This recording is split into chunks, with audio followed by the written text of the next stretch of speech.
CNN 3 storms are swaggering through the Atlantic, with one already a hurricane and another forecast to strengthen and threaten areas battered by Hurricane Irma last week. Tropical Storm Maria formed Saturday in the western Atlantic Ocean and is expected to be a hurricane by late Monday and a major hurricane by Wednesday, the National Hurricane Center says. As of 11 p.m. ET, Maria was about 545 miles east-southeast of the Lesser Antilles, packing maximum sustained winds of 50 miles per hour. The storm is moving toward the Caribbean at 16 miles per hour, according to the center. The core of Maria was expected to hit the Leeward Islands in 48 to 72 hours, and then move toward Puerto Rico in 4 days, then on toward eastern Hispaniola, Haiti and the Dominican Republic, in about 5 days. The NHC said. That means areas devastated by Irma could again be dealing with hurricane conditions by Tuesday or Wednesday. Hurricane watches have been issued for Antigua,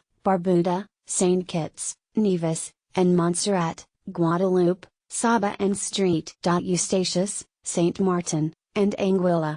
Tropical storm watches are posted for Barbados, St. Lucia, Martinique, Dominica and St. Vincent and the Grenadines. Maria could also affect the British and U.S. Virgin Islands and Puerto Rico by midweek as a dangerous major hurricane, and hurricane watches could be issued for these islands as early as Sunday.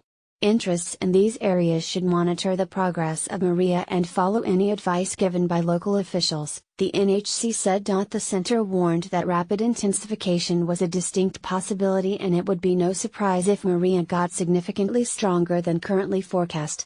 Jose currently has maximum sustained winds of 80 miles per hour and is expected to remain a hurricane through Monday night, the Hurricane Center said. Areas of the east coast of the United States from North Carolina to New England should monitor the storm's progress, it said, with tropical storm watches possible during the next day or two. While Jose is currently forecast to remain offshore of the U.S. coast from Virginia northward to New England, the large cyclone could cause some direct impacts to these areas, and any deviation to the left of the NHC forecast track would increase the likelihood and magnitude of those impacts, the Hurricane Center said. Swells generated by Jose were affecting Bermuda, the Bahamas, the northern coasts of Hispaniola and Puerto Rico, and much of the U.S. East Coast, it said, with dangerous surf and rip currents likely for the next several days. Lee is spinning about 760 miles west-southwest of Cape Verde off northwest Africa and packing maximum sustained winds of 40 miles per hour, according to the National Hurricane Center. Lee is weakening and is expected to disappear completely within 5 days, the center said, with no land warnings issued.